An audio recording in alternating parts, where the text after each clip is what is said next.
오늘의 미주픽. 안녕하세요. 진행을 맡은 신얼입니다. 반갑습니다. 안녕하세요. 김호경입니다. 어느덧 이제 또 내일이면은 9월이 마무리되고 10월을 시작하는데요.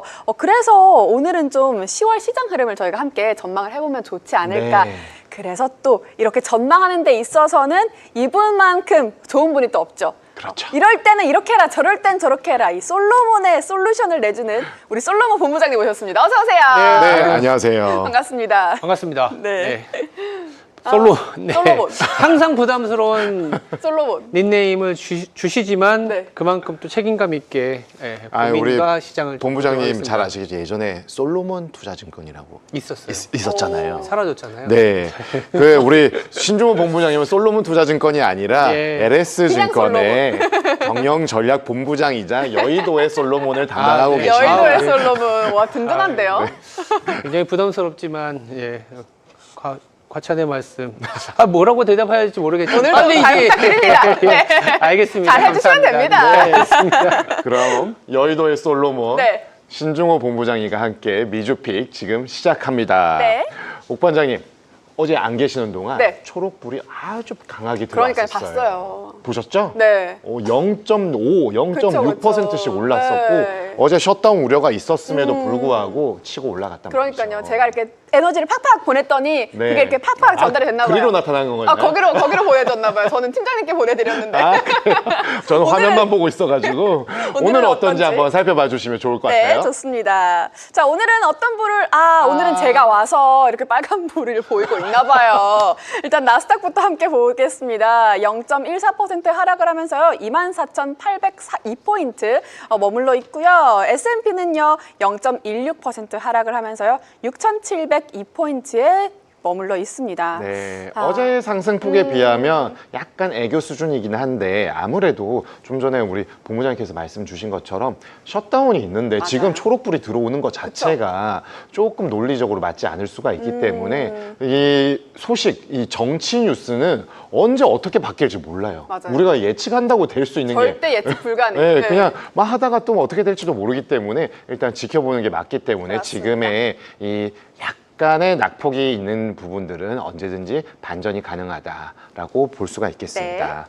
네, 그리고 옥 반장님 아마도 옥둥이 분들께서 엄청 기다리셨을 막 거예요. 들리는 것 같아요. 지금 네. 막 옥반장님 막 소리가 들리는 것 같은데요. 한참 어제 막 그 채팅에 옥 반장님 막 그래요? 이런 게 엄청 많았거든요. 어떤지 한번 우리 옥둥이 분들 인사 한번 살펴봐 주시겠어요? 좋습니다. 네. 함께 살펴보도록 하겠습니다. 모두들 오카 옥둥이들 오늘도 너무나도 환영하고요. 오늘도 채팅방 활짝 열어뒀습니다.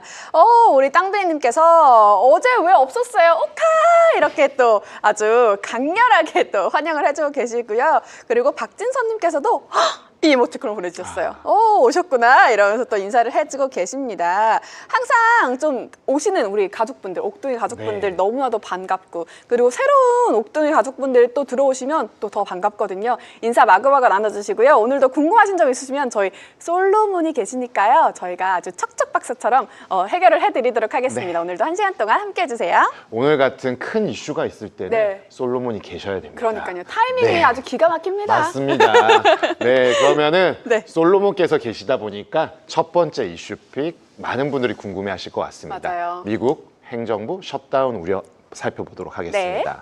공화당과 민주당 간의 예산안 협상이 평행선을 달리면서 셧다운 우려가 커지고 있습니다. 네. 월가에서는 셧다운 가능성을 70% 이상으로 보고 있는 상황입니다. 그렇습니다. 그런데 과거에도 이 셧다운 이 증시가에 미치는 좀 충격이 생각보다는 좀 크지 않았는데 이번에는 좀 어떻게 볼까요? 네, 셧다운이 있었는데요. 네. 뭐 주식의 차트를 보게 되면 올라가죠.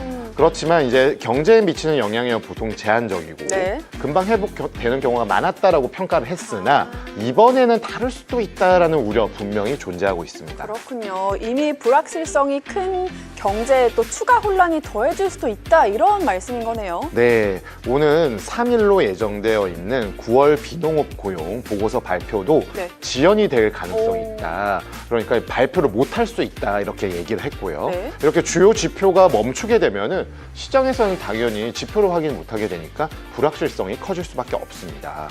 그렇군요. 그럼에도 불구하고 좀 이 간밤 기술주 중심으로 매수세가 이어졌잖아요. 네. 이런 걸 좀 보면 이 시장이 셧다운 이슈를 좀 크게 걱정하지는 않는다 이렇게 해석을 저희가 해도 될까요? 네, 아무래도 학습 요가가 있다 보니까 실물 경제하고는 다르게 셧다운이 증시의 하락 사이에는 뚜렷한 상관계가 있는 건 아니라고 네네. 보고 있습니다. 그렇지만 셧다운이 현실화되면 고용 지표 또한 주요 지표, 경제 지표 발표가 아무래도 밀리게 되면서 주가 흐름에 단기적으로 영향은 분명 미칠 수 있다는 점은 염두에 두어야 하겠습니다. 네, 그렇습니다. 그럼 저희가 또 셧다운에 대해서 본부장님과 함께 얘기를 나눠볼 텐데요. 이 셧다운 확률이 좀 높은 상황이기는 하지만 장기화되지 않을 거다 이런 전망이 좀 우세입니다. 네. 어떻게 보시나요? 연방정부가 계속 쉴 수는 없으니까. 계속해서, 그쵸? 그건 맞는 말인데. 뭐 2019년에는 뭐 한 30일 정도 쉰 적은 있고 네. 그때 주가가 좀 출렁이긴 했습니다만 셧다운 때문에 출렁이었다라고 보기에는 뭐 금리 인상 사이클이나 뭐 중미 무역 갈등, 미중 무역 갈등이 좀 중첩되었던 것 같고 일단은 지난 한 50년간 셧다운이 22번이나 있었어요. 4년에 한 번씩 연례 행사가 좀 있었던 것 아, 같고 올림픽이네요. 그러네요. 올림픽 느낌. 그리고 왜 이 시기에 왜 셧다운 얘기가 나오냐 하면 네. 미국은 10월부터 회계연도가 시작해요. 네, 네, 그러니까요. 그래서 이게 여러 가지 연방정부에서 이제 세출이나 뭐 이런 계획을 세웠던 것들이 통과가 시켜야 되는데 네. 그게 지금 통과가 안 되고 있는 거죠. 통과가 안 되고 우리로 있는 거고. 치면은 12월 31일인데 막 싸우고 있는 거죠. 뭐 그렇게 비슷하다고 볼 수 있는 거예요. 근데 이제 공화당이 사실은 지금 상원을 다수로 장악을 하고 있는데 네. 이게 밀어붙이기 못하고 있잖아요. 네. 그게 이제 필리버스터라고 해서 이게 그 어떤 법안을 통과시킬 때 지연시키는 네. 상대 맞은편 반대당의 어떤 그런 그 뭐랄까요 행위가 있잖아요. 네, 저는 약간 웅변 같더라고요. 근데 막 화를 내면서. 그게 우리나라하고 미국이 좀 달라요. 아, 그래요? 우리나라는 그 분이 나와서 계속 그 얘기를 해야 되잖아요. 네네. 미국은 우리 필리버스터 할게 하면은 그냥 쉬어도 돼요. 아, 그래요? 굳이 계속. 나와서 이렇게 얘기를 계속 하거나 계속. 네. 아, 우리는 언론에 보면은 막 맞아요. 어떤 국회의원분이 그쵸. 막 몇 시간씩 얘기를 그러니까 이제 했다. 그게 막 미국도 이런. 있었는데 네. 그랬는데 그 너무 힘들고 좀 힘들잖아요. 힘들어서 그냥 없애버렸네요. 네, 우리는 필리버스터 한다라고 생각하면은 이제 계속 진행이 되다 보니까 그래서 뭐 셧다운 리스크가 거의 뭐 100% 확률로 높아진 거는 그런 부분인 거죠. 왜냐하면 60명이 필리버스터를 멈춘다라는 찬성을 해야 되는데 공화당이 53석밖에 안 돼요. 아, 그러니까 그래요? 필리버스터를 멈출 수가 없네요. 없죠. 그러면 셧다운은 다가온다. 네. 그러니까 이걸 제가 얘기하고 있는 거를 미국 시장은 알고 있다. 네. 아. 예측이 어느 정도 가능한 부분이네요. 예. 네. 그러면은 이게 시간이 지나면 70%보다 훨씬 지금 높은 상황이라고 보는 거죠? 100%는 없으니까. 왜냐하면 아까 말씀하신 것처럼 정치는 모르고 네. 뭐 빅딜이 될 수도 있고 뭐 임시 예산안을 통과시킬 수도 있고 여러 가지가 있기 때문에 70% 수준을 반영하고 있지만 뭐 높은 확률로 뭐 셧다운 되지 않을까 이렇게 보고 있고 얼마나 좀 오래 갈까요, 그럼? 이게 참 예측하기는 어려운데 예전에 셧다운 리스크 때마다 뭔가 기준점이 되는 날짜가 있어요. 오, 아, 그래요? 15일. 15일. 오. 기본인가요, 15일이? 디폴트인가요? 그 왜 그러냐면 네. 군인들 월급이 나가는 날이에요. 아. 아하. 군인들 월급이 나가야 되는데 나라를 위해 일하는. 네, 그 미국에서는 어떤 그런 그 베테랑이나 군인 이런 어떤 그런 거 많이 봤어요. 엄청난 그 네. 서비스에 대한 그 투철한 그쵸. 근데 이거를 흐트리는 정부 내지는 그거를 방해한 당 이거에 대해서 상당한 여론의 악화를 감수해야 되기 때문에 15일 이전에는 어떻게든 해결을 했었던 아. 그러다 보니까 역대 최장 기간이 물론 2019년에도 있긴 했습니다만 네. 보통 셧다운이 일주일 이내에 해결했었던 그런 사례가 있다라고 보시면 될 것 같아요. 그때 2019년이 1월인가 했었던 것 같았는데 아닌가? 2019년이 네. 제가 적어왔어요. 기억이 안 나서. 2018년 12월 22일부터 2019년 1월 맞네요. 25일. 그쵸. 35일 정도. 막 눈 오는 날에 막 그 미국 행정 관련된 오피스들이 다 문을 닫아가지고 뭐가 다 멈춰 있었다. 안 그래도 미국은 느린데 제가 살아봐서 알거든요. 정보 이런 거 느린데 또 셧다운 되면 너무 네, 힘들거든요. 뭐 크리스마스 연휴가 길어졌었나 그쵸, 그쵸. 했겠지만 좀 많이 길었었던 것 같아요. 네. 그런 상황을 알고 있기 때문에 시장은 너무 연방 정부는 쉬지만 주정부는 또 일을 하고 있고, 그리고 연방 정부가 쉬는 기간이 길어질수록 좀 불편함이 있을 수밖에 없잖아요. 네. 그런 이를테면 여권이나 비자, 미국 나라들은 사람들은 괜찮은데 미국으로 여행하는 사람들은 아니면 비자를 받아야 되는 사람들은 불편하거든요. 네, 그렇죠. 그런 것들이 이제 영향을 미치다 보니까, 그리고 무엇보다 군인의 월급을 줘야 되기 때문에 네. 굉장히 길어지지는 않을 거다라는 아. 게 지금 시장에 네, 네. 어떻게 보면 안이함이 아니라 내성화된 그런 그렇구나. 어떤 이슈라고 볼 수는 있는데, 문제는 뭐냐 하면 아까 말씀하신 것처럼 뭐 이번 주에 고용 지표 나올 수 있고 네. 안 나올 수가 있다라는 거고, 네네. 그리고 그 다음 주, 다다음 주까지 안 되면 물가라든지 여러 가지 물가가. 경제 지표들이 안 나올 수 있는 상황인데 네. 그렇게 우려하진 않아요. 왜냐하면 셧다운 리스크가 길어지면 연방 정부에 고용된 사람들이 줄어들 거잖아요. 그러면 그 다음 달에 고용 지표가 어떻게 될까요? 아, 그렇겠네요. 그러면 11월에 FOMC에 선 사람들은 어떻게 생각할까요? 다 연결돼 있네요. 네, 그렇죠. 그래서 어저께 미국 시장에서 빅테크가 움직인 거는 길어져? 그럼 금리 더 내릴 수 있겠네 이거지. 짧아져? 그러면 뭐 옛날만큼의 이슈. 만약에 여러 가지 이유로 주가가 빌미라는 이름으로 많이 빠진다?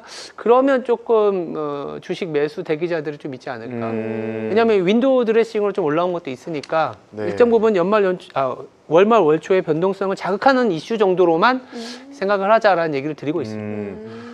그래서 이제 셧다운 사실 이거는 알 수가 없고 그렇죠. 뭐 셧다운은 될 것 같은데요. 궁금한 거는 우리 옥둥이 분들이 서학개미 분들이 네. 그래서 미국 증시 셧다운 때문에 맞아요. 뭐 조정이 와서 많이 조정이 와서 그러니까요. 이게 계좌의 추석 전에 네, 그거 어떻게 내줄까? 네, 그게 제일 걱정이고 맞아요. 그리고 방금 우리 본부장께서 말씀하셨다시피 이게 주가 조정이 되면은 그냥 분할 매수의 기회인가 이런 생각들 많이 하고 계신데 제가 궁금한 거는 어제 장은 분명히 네. 일단 그래 오케이 뭐 금리 인하할 것 같고 이게 AI랑 그거랑 크게 상관없어 이런 것 같은데 미국 재무부가 자기네들 계좌를 들고 있는 걸 TGA라고 하잖아요. 그렇죠. 지금 약 8천억 달러가 넘게 됐고 네. 이 잔고를 그러니까 긴급한 진짜 막 쓸 수 있는 잔고 계좌가 지금 급작스럽게 늘어났거든요. 이게 대부분 미국 재무부가 단기 국채를 찍어내서 QRA에서 지금 단기채를 비중을 계속 유지를 하고 있단 말이죠. 네. 거기에서 쫙 올렸고요. 연준이 운영하고 있는 RRP, 영래포 잔액이 네. 100억대로 떨어졌어요. 네. 그러면은 결과적으로 국채를 TGA를 통해 추가 발행해서 TGA를 늘렸고 국채를 찍어내면은 은행들이나 이제 금융기관들은 채권을 받아야 되니까 은행의 입장에 있어서는 지급 준비금이 떨어지게 되겠고요. 그러면은 이게 돈이 풍부했던 게 시장에 있던 게 연준으로 간단 말이죠. 그러면은 시장에 있는 유동성은 떨어질 수 있단 말이에요. 네. 그러면 달러가 기하게 되겠죠. 우리나라도 연준이 금리를 인하하면은 달러가 조금 약해져야 되는 최근에 이런 것들이 뭐 여러 가지가 있지만 단일 요인은 아니겠지만 이러한 달러의 자금 시장의 수급도 일부 영향을 미친 것이 아닐까라는 생각들을 가지고 있는데 여기에 연결고리 이어보면은 연준이 금리 인하는 건 오케이. AI 뭐 크게 문제 없을 것 같아. 네. 근데 강달러가 되면은 네. 이게 미국 자산에 대해서는 긍정적일 수 있는데 네. 이게 AI 쪽, 나스닥 쪽에서도 긍정적으로 갈까? 그리고 한쪽으로는 시장의 유동성이 줄어들면은 나스닥이나 S&P의 이런 지수 상승에는 조금 안 좋은 거 아니야라는 의구심이 분명히 잔존해 있죠. 있을 것 네. 같거든요. 그게 지금 시장에 그 팀장님 말씀하신 네. 것처럼 반영이 되고 있는 건 맞는 것 같아요. 근데 이제 그러다 보니까 예를 들어서 그 여갈피 문제로 인해서 주가가 한번 촥이 왔었던 게 네, 그렇죠. 2019년이었습니다. 그래서 네. 그런 부분들에 대한 대응이 좀 되어 있는 것도 맞는 것 같고 한편으로는 그 이제 유동성을 보급할 수 있는 내지는 시장의 큰 틀에서 정부의 지출이 늘어날 수 있는 거를 트럼프는 이미 해놨어요. OBBB 법안을. 네. 그래서 5조 달러 부채 증액을 이미 받아놨기 때문에 경우에 따라서는 또 그거를 좀 찍어낼 수가 있거든요. 찍어내면서 돈을 또 좀 뭐 이렇게 융통할 수도 있습니다. 그러니까 그런 네. 부분들이 이제 작용을 할 것이라는 기대가 있는 거죠. 그리고 만에 하나 말씀하신 것처럼 금융기관에 일시적인 경색이 발생했을 때 연준 입장에서는 또 일시적인 유동성을 공급해주는 그런 정책을 썼기 때문에 그 당시에 썼기 때문에 너무 이제 악재를 호재로만 해석하려는 경향이 저도 지금 있긴 합니다만 네. 지금 단계에서는 그러니까 예측 가능한, 그러니까 뭐 어떻게 될지 모르겠지만 예측 가능한 이벤트들에 대한 대응책은 다 조금 있다라는 측면에서 바라봐야 되지 않을까. 예, 저는 좀 그렇게 보고 있어요. 매뉴얼이 조금 옛날보다는 좀 있는 상황이죠. 튼실해졌네요. 예, 네. 워낙 이슈들이 좀 많았고 네. 그런 이슈들에 대해서 좀 한바탕 경험을 했었다라는 측면에서 바라봐야 되지 않을까 싶습니다. 그러면은 이제 그래 셧다운도 되지만 버텨낼 수 있다라면 네. 왜냐면 길지는 않고 좀 짧게 예정이 되어 있으니까. 국민들 네. 월급이 그리고 중요하죠. 15일 네, 이게 많이 빠졌어도 셧다운 때문에 하락한 주가는 그러니까 아까 22번인가 말씀드렸잖아요. 네. 다 그거 만회했어요. 아. 이렇게 경제 침체 때문에 빠지고 이런 것들을 만회하지 못하는 기간이 굉장히 네. 그렇지만 다 뭐 셧다운으로 단시일 인해서? 내에 만회했기 아. 때문에 오히려 기회라고 보시는 분들도 꽤 있을 것 그래요? 같아요. 그럼 기회면은 10월에도 긍정적인 흐름들이 이어질까요? 그러니까 10월에는 그게 제일 궁금합니다. 그러니까 10월에는 이제 9월에 없었던 조정이 올 수도 있습니다. 그러니까 왜냐하면 9월이 좋았잖아요. 맞아요. 10월에는 이제 빌미라는 게 있잖아요. 네. 연준은 이제 당장 11월에 있으니까 네. 10월에는 어떤 액션을 취하지는 않을 거라는 생각이 들고 그리고 지표가 안 나오기 때문에 연준의 의원들도 어떤 스피치 할 때 우리도 모르겠는데 오리무중이라는 뭐 이런 얘기도 할 수 있고 또 때마침 실적 시즌이 시작되니까 그러면 실적 보면서 가자라고 하면서 이제 약간 그 가파르게 오르던 상승 탄력이 둔화되거나 네. 일정 부분 뭐 좀 11월이 가까워졌을 때 사야지라는 생각을 가질 수는 있기 때문에 10월이 조금 9월보다는 퍼포먼스가 덜할 수는 있겠지만 네. 10월에 만약 기회를 준다면 저는 비중을 좀 늘려야 되는 늘리자. 기간으로 보고 있는 상황입니다. 그리고 방금 말씀을 주셨는데 원래 11월이 보통 FOMC가 첫날 정도에 하는데 예. 이번에 이게 목요일이 10월 31일이더라고요. 그래요? 네, 근데 그게 또 이제 하루 차이긴 한데 그 또 에이펙이 그날 경주에서 그 뭐 진행이 되죠. 우리나라 경주보다 지금 초미의 관심사는 오냐 안 오냐? 둘이 만나냐? 둘이 되냐 안 되냐? 맞아요. 이 사랑 싸움이 네. 계속 되냐 안 되냐 이거잖아요. 그리고 둘 다 안 올 것 같은 느낌. 태평양 건너서는 이제 파월이 금리를 인하하나 안 하냐 뭐 요거 되게 그날 중요할 것 같아요. 저는 오늘 팀장님 덕분에 처음 알았네. 11월이라고 난 11월 초라만 생각했거든요. 보통 이제 11월 1일, 네, 2일인데 맞아요. 이번에 날짜가 딱 이렇게 돼가지고 거기다가 APEC까지 있으니까. 예, 뭐 그게 완전 빅데이더라고요. 그때 전후로 사시죠. 전후로요? 왜냐면 우리 뭐 추석 끝나면 그때쯤 돼요. 맞아요. 10월 15일도 금방 옵니다. 네. 그러니까요. 네, 그러면 10월도 그래도 네. 비중을 좀 늘리자. 네, 비중을 좀 늘리면 좋을 거다 네. 이렇게 네. 말씀해 주셨습니다. 알겠습니다. 네, 이렇게 첫 번째 이슈픽 함께 봤고요. 저희가 두 번째 이슈픽으로 넘어가 보도록 네, 할게요. 두 번째 이슈픽 팔란티어입니다. 네. 요즘 국내 투자자들 사이에서 정말 인기이죠. 맞아요. 테슬라, 엔비디아에서 국내 서학개미들의 그 유가증권 보관액 3위 종목으로 올라섰습니다. 네. 특히 올해 2분기에는 사상 처음으로 분기 매출 10억 달러를 돌파했습니다. 네, 특히 이 미국 상업 부문 매출이 무려 93%나 성장을 했다고 하더라고요. 이제는 정부일만 하는 회사라고 보기에는 좀 어렵겠죠? 아, 그렇죠. 네. 전체 매출에서 미국 사업 부문 비중이 1년 만에 23%에서 31%로 증가를 했고 네. 민간 기업들의 채택도 빠르게 늘고 있습니다. 네, 이 실적뿐만 아니라 대규모 계약도 계속해서 이어졌다고 하는데 맞나요? 네, 최소 100만 달러 이상 거래 딜이 무려 157건. 네. 그 중에서도 고액 계약은 42건에 달합니다. 그렇군요. 이렇게 압도적인 성과를 바탕으로 앞으로 이 팔란티어가 AI 플랫폼 시장에서 주도권을 계속해서 쥐어갈 수 있을지 함께 지켜봐야겠습니다. 네. 네, 본부장님, 이 지난해 하반기에도 금리 인하 이후에 이 AI 하드웨어에서 AI 소프트웨어로 맞아요 네. 이동하는 모습을 볼 수 있었는데 올해도 좀 그런 모습을 보일까 궁금한데요. 그렇다면은 이 버블 붕괴 전에 좀 계속해서 좀 주목을 해봐야 하는 부분일까요? 그렇죠. 네. 사실 팔란티어가 좋은 건 아는데 너무 비싸다라는 인식이 있는 거니까. 근데 버블이 붕괴된다면 뭐 이 종목은 더 많은 변동성에 노출될 수밖에 없고 아까 이제 팀장님께서 말씀해 주신 것처럼 왜 투자자들이 이 주식에 더 주목하지라는 측면은 그동안은 매출의 80% 이상이 다 정부 쪽의 계약으로 있었기 네. 때문에 이런 부분들이 과연 확산 내지는 뭐 팔란티어가 좀 그 확장의 사이클로 갈 수 있느냐라는 얘기들이 있었는데 네.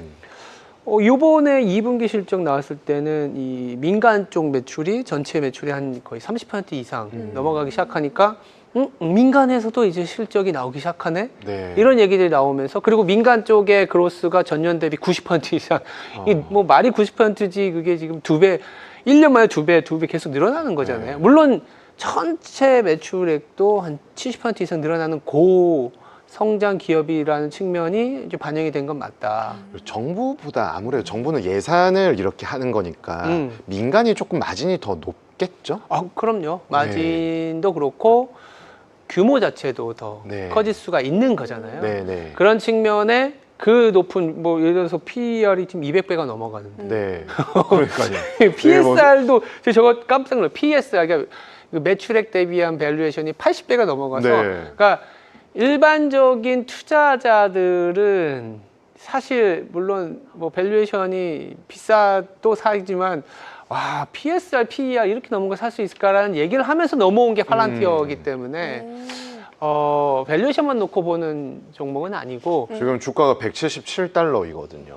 200달러까지도 보고 그러더라고요. 굉장히 좋게 보는 하우스 같은 경우에는 어떤 민간 부분의 성장률이 상당히 높기 때문에 충분히 갈 수 있다. 네. 저번에 뭐 제가 여기 와서 누누이 말씀드렸던 뭐 AI 채택률이 여전히 10%가 안 된다는 측면에서 AI를 채택하기 위해서는 이 소프트웨어를 도입하는 기업들이 많아져야 되잖아요. 네, 그렇죠. 그런 측면에서는 이제 팔란티어와 같은 기업들의 매출이 더 늘어날 수 있다라는 게 담보가 돼야 되고 그 담보가 된다는 거는 팔란티어 주가가 계속 올라갈 수 있는 네. 근거를 제시하기 때문에 봐야 된다는 측면인 거죠. 방금 말씀 주신 그 재무 비율들 막 엄청 뭐 100배, 뭐 200배 이런 거 그러면은 결국에 매출이나 이익이 더 빨리 늘어나기 때문에 밸류에이션이 이게 크게 지금 현재 숫자가 그렇죠. 좀 덜 중요하다. 오히려 성장의 속도가 더 중요하다라고 그렇죠. 투자자들은 보고 계신 그렇게 거죠. 보고 계시는데 네. 그럼에도 불구하고 너무 비싸니까 다들 근데 이런 게 긍정적일 때는 좋은데 만약에 우리 옥 반장이 얘기한 것처럼 버블이나 뭔가 맞아요. 크랙이 왔을 때는 되게 취약한 거 아닐까요? 그렇죠. 네. 예, 그게 밸류에이션이라는 게 갖고 있는 이제 맹점이죠. 그러니까 올라갈 때는 뭐 한없이 주지만 그러니까 밸류에이션은 여러 가지 평가 지표이기도 하지만 사실 센티멘트도 측정 지표거든요. 그러니까 그 기업에 대한 투자자들의 과열이 얼마나 담겨져 있느냐라는 게 센티멘트, 그 밸류에이션인데 PER이 200배라는 거는 미국의 지금 PER이 S&P가 20배니까 네. 곱하기 10. 그러니까 미국을 바라보고 있는 낙관적인 기대보다 10배 이상 팔란티어를 주고 있다라는 게 이제 내재되어 있다라고도 볼 수 있는 거예요. 단순히 보면. 그 말이 10배지 맞아요. 감이 안 와요. 그러니까요. 낙관의 10배를 어떻게 곱할까 뭐 네, 이런 생각이 네, 들어요. 네. 네. 그리고 그런 기업들은 보통은 이제 뭐 침투율 내지는 뭐 성장률 이런 걸로 보는데 성장률이 90%를 넘나든다라고 나왔기 때문에 거기다가 10억 달러를 넘어서는 매출을 보여줬기 때문에 이건 정말 시장의 우려보다 더 성장이 높은 거 아니냐라고는 하지만 뭐 저도 이제 팔란티어를 검색을 하고 그리고 팔란티어의 밸류에이션 내지는 월가의 투자 의견 보면 14군데인가 15군데가 이제 최근에 그 소위 말하는 투자 의견을 냈는데 그 중에 10군데가 보유 이하더라고요. 아 그래요? 한 4군데만 바이. 이렇게 해서 그들도 조금 부담스러워하는 건 맞는 것 같다. 예. 근데 이제 부담스러워하는데 우리 서학개미 분들이 지금 보유 잔액 기준 3위거든요. 엄청납니다. 네, 이거 완전히 지금 성장 더 할 거야. 그러니까 이런 우리나라 거를 투자자들은 전 세계 중에서도 가장 좀 뭐랄까 네. 공격적이고 아 어디 가서는 제가 이제 갬블러의 민족이라고 갬블러의 민족. 되게 그러니- 선두자 느낌 아닌가요? 그렇죠. 네. 네, 그런 얘기를 하는데 네. 근데 이제 저는 이제 팔란티어 하면서 생각이 났던 건 뭐냐면 팔란티어가 적용이 많이 돼야 이제 기업들의 AI 채택률이 높아진다는 얘기 들었잖아요. 오히려 최근에는 그러다 보니까 주가가 상당히 아이디어를 주는 건 뭐냐면 팔란티어와 협업하는 기업들을 사는 것도 주가에는 도움이 된다. 아 그러니까 AI를 갖고 뭔가 그 데이터, 방대한 데이터를 분석해서 통합 솔루션을 내주는데 그러면 필요하지 않은 비용들을 줄여주고 네. 공장의 프로세스를 상당히 좀 뭐라 할까요? 좀 타이트하다 그러고 하긴 뭐 이렇게 되게 깨끗하게 만들어준다고 표현이 정확히 좀 안 나오는데 그래서 좀 제가 기사를 봤는데 삼성전자가 팔란티어와 공장의 어떠한 그 효율성을 증대하기 위한 그런 그 계약을 했다라는 뉴스가 올해 3월에 나왔어요. 그때 삼성전자를 바라본 투자자들 시각은 네. 망했다. 아, 이거는 망했다. HBM 저렇게 치고 가는데. 근데 삼성전자가 공장에 어떤 자기들이 오픈하기 싫은 것들도 팔란티어에 주면서 효율화시키고 파운드리의 수율을 어떻게 하면 높이지? 라고 한 거잖아요. 네. 6개월이 지난 지금 아, 삼성전자는 지금 어떻습니까? 그 평가한 사람들은 다 그렇죠. 고개를 숙이고 그래서 제가 최근에 그런 팔란티어와 이런 약간 효율적인 개선을 위한 계약을 한 미국의 기업이 어딘지 찾아봤죠. 네. 어딘가요? 9월 어디예요? 날. 우리 옥동이 분들을 위해서 알려주세요. 상장사 중심으로. 근데 이 말씀해 주시기 기업을 바랍니다. 얘기하면 그 기업 살 수 있을까라는 고민을 하죠. 아, 네. 어떤 이유에서죠? 왜냐하면 보잉이라서. 아, 보잉 지금 시장이 화두가 되는 거 아니거든요. 네. 지금 보면 전혀 언급이 잘. 뉴스 아, 한번 네. 찾아보시면 보잉이 최근에 9월 24일인가 23일 뉴스에 팔란티어와 AI 솔루션을 도입해서 생산 라인 전반을 표준화한다. 군사 우주 프로젝트에 이런 AI 팔란티아의 기술을 그 도입한다. 지금 보잉이 주가가 사실 4년째 박스권이거든요. 아, 그러니까 제가 이제 보잉을 사자는 얘기는 아니지만 네. 아마 한 3개월, 6개월 후에 보잉이 많이 날아가 있으면 이런 이래서 잘 안 되는 기업들이 뭔가 하려고 할 때 아. 그래서 그럼 채택률이 높아지는 거잖아요. 네. AI 그러면 지금 보면 주가 참 안 좋습니다. 아, 이렇게. 그러네요. 근데 사자는 얘기 못 하겠어요. 근데 팔란티어가 이런 서비스를 제공해 주면서 기업들의 효율화를 시켜주는구나. 나중에 오르면 놀라지 마라. 그런 느낌인 거죠. 뭐 그런 것도 있습니다. 네. AI가 진짜 효용이 있다. 예, 요걸 보여주는 사례들로 그렇죠. 확산이 되면 될수록 네. 팔란티어의 가치도 올라가겠지만 그것보다 이걸 적용해서 빨리 선제적으로 치고 나간 그쵸. 기업들의 그렇죠. 네. 그렇죠. 그런 함께 또 협업하는 기업. 그런 투자 네. 아이디어까지 좀 확장시킬 수 있지 않을까라는 생각이 들었던 주제였습니다. 근데 아무래도 이제 애널리스트들이랑 전략을 하시는 분들은 조금 주가 부담이 있는 것 같다. 있죠. 이런 맞아요. 아까 그 말씀을 주셨잖아요. 예, 맞아요. 보유 이하, 그쵸. 이게 중립 이하인 거잖아요.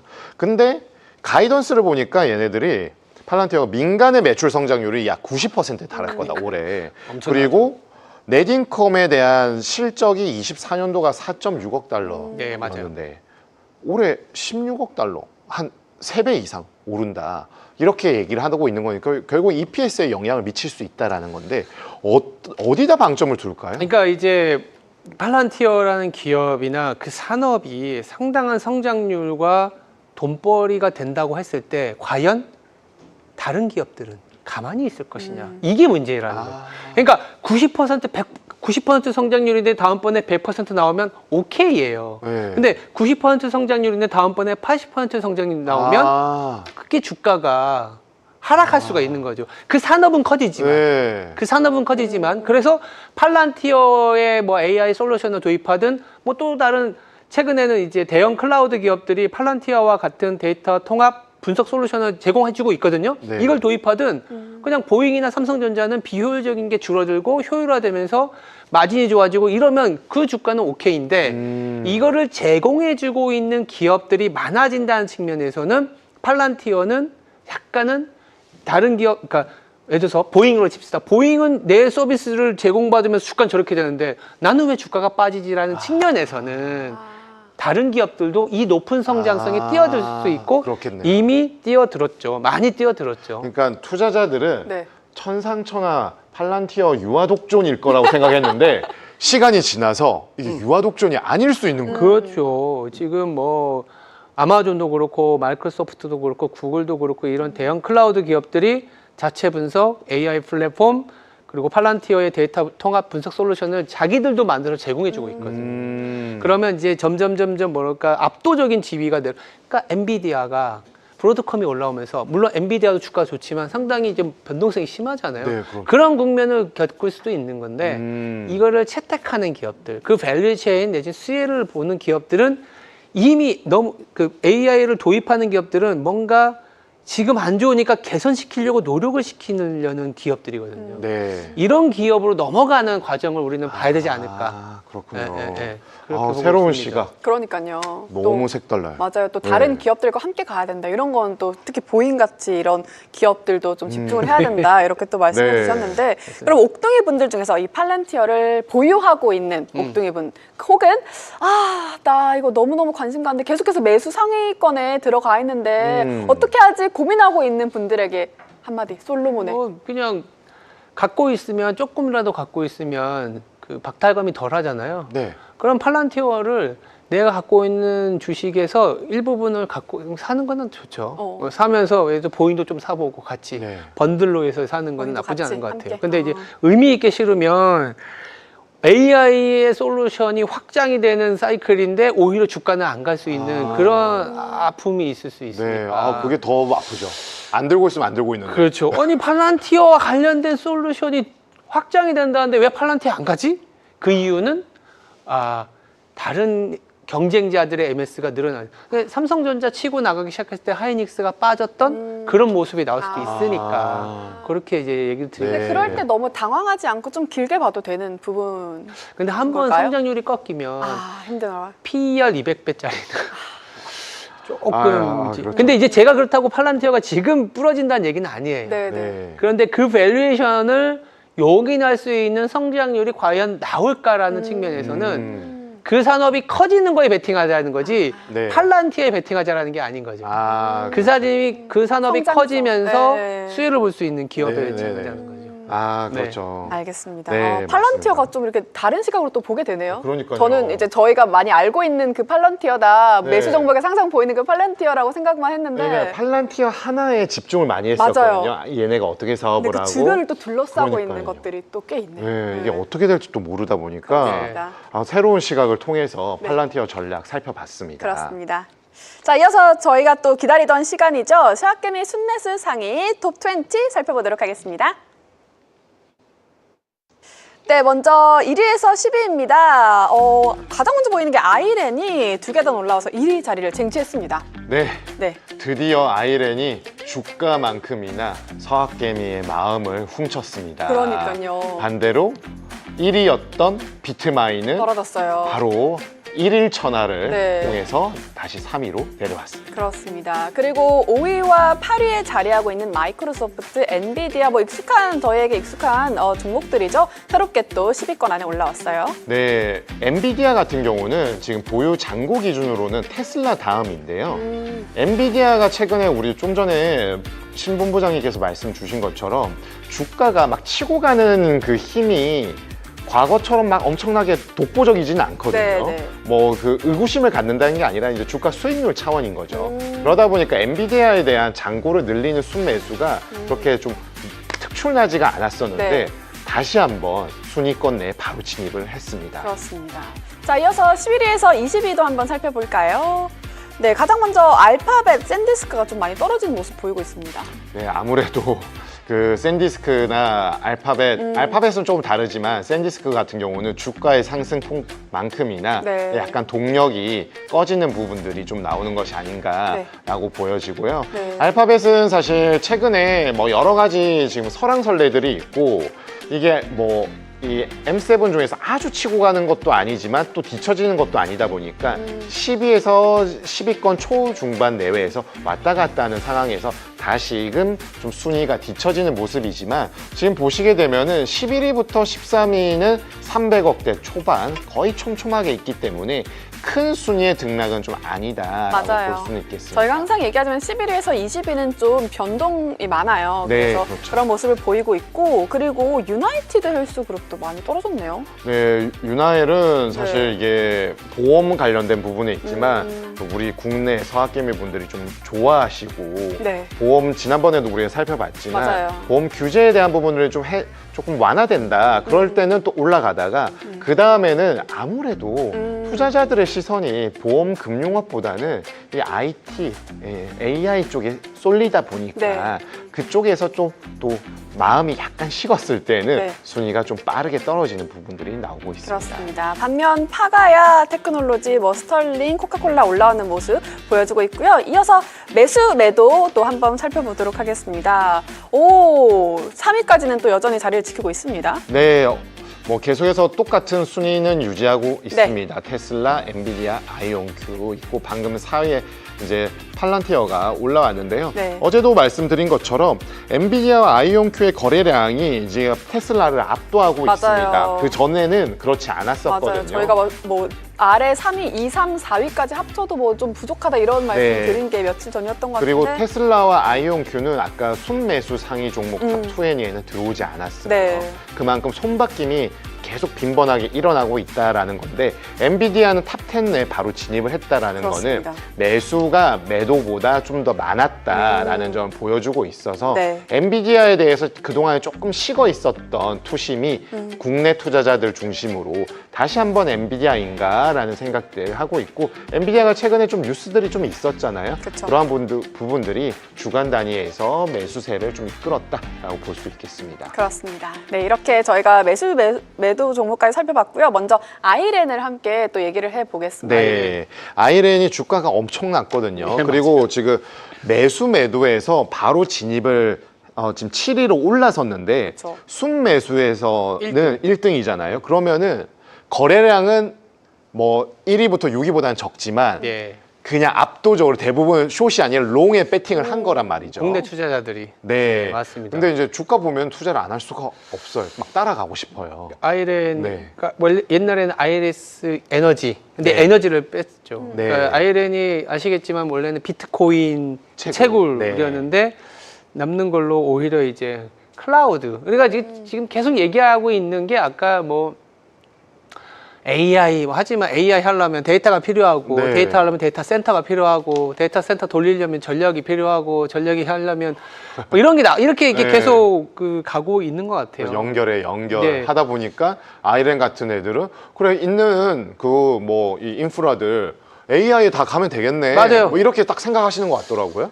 그렇죠. 그래서 아이렌이나 이런 최근에 어떤 아이디어들이 나오면 아까 제가 이제 뭐 팔란티어 때문에 보잉을 사자라는 얘기를 한 것처럼 AI 시대의 삭과 곡괭이라는 얘기들이 나오고 있거든요. 옛날에 곡괭이. 골든 에이지 때 네. 미서부 개척 시대 때 많이 팔린 게 금을 캐러 갔는데 삽하고 곡괭이가 제일 많이 팔렸잖아요. 아 맞아요. 청바지도 팔리고 맞아요. 리바이스 청바지가 그렇죠. 나왔고. 예, 그런 것처럼 오히려 AI 하지만 그게 이제 그 필요한 게 뭐냐면 이제 데이터 센터 같은 것들이고 데이터 센터에 가장 필요한 게 안정적인 전력과 무엇보다 중요한 싼 땅값. 아. 그리고 이제 아이렌이 이렇게 호주 기업이잖아요. 네네.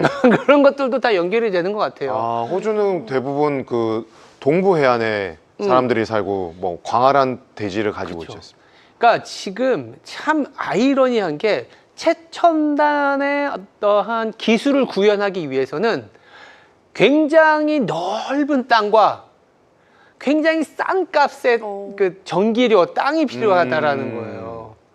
그리고 최첨단의 데이터를 필요하기 위해선 아이러니하게도 사람들의 어떤 아니면 어떤 인권도 조금 무시할 만큼의 데이터 수집이 필요한 약간 뭐랄까요? 이게 참 아이러니하죠. 옛날에 네. 아담 스미스가 얘기할 때 자본주의 시장경 3개 필요하다 했잖아요. 사람 노동력, 네. 자본, 토지. 요건데 지금 방금 말씀하신 다 나왔는데요. 그러니까요. 그래서 지금 보면 하이퍼스케일러들의 이제 데이터 센터 매출, 그러니까 캐펙스가 지금 2021년에 920억 달러에서 지금은 4천억 달러니까 뭐 4배 이상 늘어나고. 네. 그리고 최근에 미국에서는 그런 빅테크나 이런 기업들이 자본 지출을 줄이기보단 늘리는 이유는 과소 투자보단 과잉 투자가 맞다. 새로운 경쟁력에서 뒤처지면 지금 돈 아끼는 거는 그때는 죽어 있을 것이다라고 얘기를 많이 하거든요. 그런 만큼 상당히 많은 투자를 하고 있기 때문에 제가 이제 아이렌을 얘기 드리는 거는 그러면 AI 시대의 삽과 곡괭이에서 중요한 거는 이제 데이터 센터인데 데이터 센터를 짓기만 하면 뭐하냐. 싼 값의 전력과 안정적인 이 전원이 필요하기 때문에 엊그제인가 보니까 바클레이즈에서 그 오클로하고 뉴스케이를 커버리지를 시작했더라고요. 정말요? 네. 오클로는 우리가 아는 것처럼 MMR, 네. 그리고 뉴스케일은 이제 SMR. SMR. 그러니까 원전이 이슈가 또 나오는 것 같고, 그건 계속 뭐 순환 참조인 것 같아요. 네. AI가 올라가니까 AI 올라가면 AI 필요한 데이터가 필요하고 반도체 필요한 반도체 들어가면 뭐가 있어야 돼? 들어갈 공간이 필요하지. 들어갈 공간은 그러면 말하면 뭐 전력이 필요하지. 근데 그러다 보니까 뭐 호주나 뭐 이런 나라들의 어떤 인허가권이 많아지고 있는 부분들이 상당히 중요한 시점이라고 보고 있어서 저는 이제 뭐 계속 이 AI와 밸류체인은 이거는 계속 자기 이제 순환 참조하면서 계속 올라가는 사이클인 것 같아요. 근데 이제 원전은 아직도 시장에서는 조금은 배제는 아니죠. 덜 오른 업종이다 보니까 네. 더 그런 것 신경이 같아요. 쓰이는 것 같아요. 뉴스케일 파워는 조금 주가가 지지부진하더라고요. 네. 근데 이제 그래도 너무 주가 많이 올랐거든요. 아이렌이. 많이 올랐죠. 네, 너무 많이 올랐고 그리고 코인 채굴 업체 출신이잖아요. 맞아요. 코인의 가격 변동성이 나타나거나 아니면은 얘네가 전력을 공급해야 되는데 뭔가 우리가 통제하기 어려운 맞아요. 그런 요인들에 의한 리스크 좀 조심해야 될 때는 뭐다 이런 거를 좀 진단해 볼 수 있나요? 그러니까 아이렌 같은 기업들, 그러니까 클라우드 서비스와 관련된 기업들은 앞단에 캐펙스를 줄일 수 있는 요인이 나오면 크게 변동성이 발생하겠죠. 네. 앞단이라는 게 뭐냐면 빅테크 기업들의 캐펙스가 가이던스가 줄어들었을 때 그때는 큰 변동성이 있을 수 있어요. 근데 아직은 그리고 10월 중순 이후 10월 말에 되면 빅테크 기업들의 실적 발표가 나오잖아요. 그때 또 캐펙스를 상향하느냐 아니면 뭐 상향하지 못하느냐 하향하느냐에 따라서 이 기업들의 변동성이 심해질 수는 있는데 현재로서는 캐펙스를 더 자본 지출을 늘리겠다라는 이슈들이 나오고 있기 때문에 네. 그런 이유 중에 하나가 뭐냐면 마이크로소프트가 미국의 국채보다 낮은 금리에서 맞아요. 돈을 조달을. 조달하고 있어요. 네. 그러면 내가 나라보다 국가보다 낮은 금리에서 자본을 조달할 수 있는데 당연히 조달해서 투자할 수 있겠죠. 그런 것도 있어요. 그냥 물론 그 조달해서 투자하진 않겠지만 그냥 이론적으로는 그래? 그럼 내가 조달해서 뭘 사도 그 스프레드를 먹는 거기 때문에 네. 충분히 그런 빅테크 기업들의 회사채를 사려는 수요가 너무 많아요 지금. 너무 많아서 인덱싱 효과도 있는 것 같고 그러면 자본 지출을 늘려야 되는 기업 입장에서는 시장에서 자본을 조달하기가 쉽다? 네. 거기다가 11월, 12월에 내지는 내년에 금리를 한두 차례 더 내려준다? 충분히 여기서 멈추지 않을 거다라는 기대가 깔려 있을 것 같아요. 다만 3분기 실적 가이던스 때 캐펙스 지출이 줄어든다라는 험한 얘기가 나오면 물론 전체 시장도 상당한 변동성이 있겠지만 이런 기업들의 주가는 거의 추풍 낙엽처럼 떨어질 수 있죠. 무서운 단어. 아니 그러니까 그렇지 않을 가능성이 너무 높다라고 얘기하는 거죠. 무서워요. 솔로몬이 또 그런 얘기하면 더 그러니까 무섭습니다. 그렇지 않을 가능성이 높다라는 측면에 저는 얘기해요. 네, 알겠습니다. 만약에. 네, 만약에. 네, 네. 아이렌까지 살펴봤고요. 이어서 파가야 테크놀로지도 한번 살펴보도록 하겠습니다. 네, 전형적인 성장주인데 네, 올해 네. 초부터 이제 네. 순이익이 흑자 성공, 맞습니다. 흑전 네. 했고요. 주가도 어마무시하게 올라왔죠. 맞습니다. 그러니까 이제 나오는 거죠. 예, 서학개미 분들 이제 관심을 진짜 가지시는데 대단하신 것 같아요. 네. 저는 파가야, 이거 이런 기업, 저도 이게 검색을 해봐서 아는 네. 거거든요. 서학개미 분들이 샀길래 네. 무슨 기업이지? 봤더니 선두자니까요. 그러니까 선두자예요, 진짜. 내가 어디 가서 이제 gambler라고 하지 않고 선두자라고 얘기를 해야 될 것 같습니다. 파이오니어. 아이오니. 야, 근데 어쨌든 네. 이게 AI 기술을 활용한 대출과 관련된 서비스를 제공해 주는 거거든요. 근데 제가 이제 막 검색하다 보니까 굉장히 장밋빛 보고서에 의한 인용이긴 한데, 팔란티어의 지금 총 매출 시장, 그러니까 데이터 분석 시장은 2024년 기준으로 700억 달러예요. 네. 700억 달러. 네. 근데 파가야가 맞이하고 있는 시장의 규모는 8천억 달러예요. 8천억이요? 10배가 넘네요. 10배가. 8천이요? 왜냐하면 개인 대출, 어. 자동차 대출, 모기지, 포스 이게 대출과 관련된 서비스를 제공해 주는 거예요. 아. 한마디로 그 차주, 그러니까 차입자들의 신용도를 그동안에는 뭐 여러 가지 우리가 은행에 가서 나 대출 받고 싶어요 했을 때 너 월급 회사 어디 다니니? 월급은 얼마니? 근데 그런 부분들을 보는데 AI를 기술을 활용해서 그냥 몇 초 만에 그리고 보다 정확하게 그래도 SNS라든지 이런 거 올린 거 보니까 뭐 곧 잘릴 것 같은 이직서를 쓰고 있는데 지금 대출을 받으러 왔다고? 하면서 이제 신용도 제공 안 하고 막 이런 거 있잖아요. 그런 것까지 가기 때문에 상당히 채택률이 높아지고 있고 네. 금융권 입장에서도 사람을 쓰는 것보다 빠르지만 사람을 쓰는 것보다 리스크가 조금 덜할 수 있다는 것 때문에 상당히 커지는 시장이라고 볼 수 있는 거예요. 그럼 우리나라도 요즘에 뭐 이런 거 좀 있잖아요. 핀테크 그렇죠. 기업들. 맞습니다. 네. 그리고 요즘은 이제 뭐 네이버나 뭐 카카오나 토스나 이런 것들 다 연계해서 막 해주는데 좀 다른가요? 이 파가야는? 조금 신용 평가를 더 체계적으로 하나요? 대출 그러니까 아무래도 그 데이터가 많이 쌓이는 그 모수가 네. 그 좀 우리나라보다 더 크고 네. 거기다가 그 우리나라보다 미국은 레버리지를 활용해서 소비를 많이 하잖아요. 네, 네.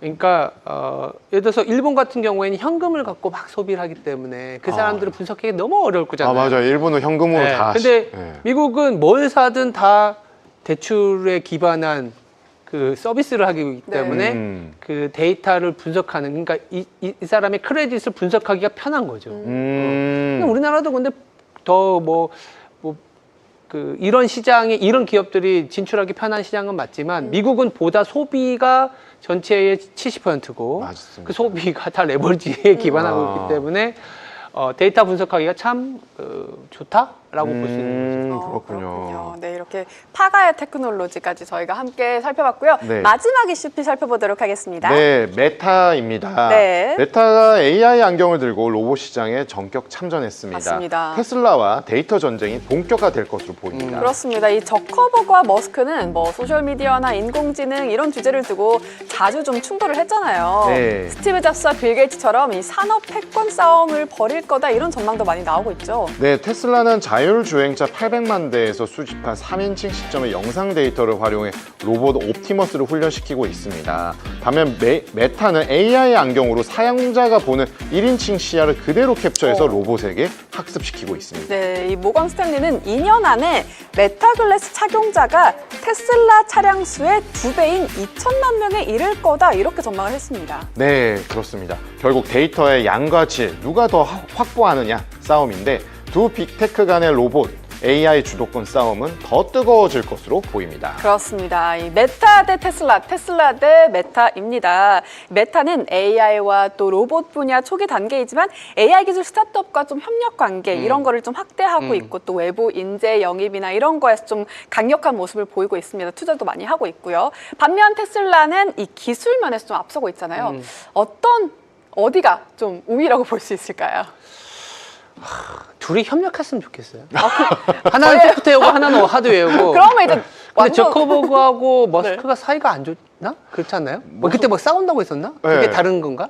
아니, 그거, 맞아요. 네, 맞아요. 그 진짜 오프라인에서 치고 박자. 네, 하자고 했었죠. 근데 그래서 저는- 다 구경하려고 근데 했는데. 두 기업이 명확하게 그게 잘 AI 메타 안경 쓰고 테슬라 자동차 가면서 데이터를 많이 쌓게 만들어야 로봇이 활성화될 수 있기 때문에 반드시 메타와 그 테슬라가 협력을 해야 되는 건 아니지만 그런 어떤 이종집 그러니까 같은 방향을 가지만 하나는 소프트웨어 하나는 네. 하드웨어라는 측면에서 이렇게 좀 이렇게 함께 할 수 협력하는 있는 네. 그러면 엄청난 시너지가 되지 않을까라는 그런 생각이 듭니다. 달라서 서로 싫어하나요? 그럴 수 있고 뭐 정치적인 성향도 좀 완전 반대이고 네. 근데 이제 저도 좀 찾아보니까 조금 시간은 걸릴 것 같아요. 메타 같은 경우에는 일단 뭐 주력이 이제 뭐 AI 안경을 통해서 데이터를 쌓는다고 하는데 이게 보급률도 높아져야 되잖아요. 네.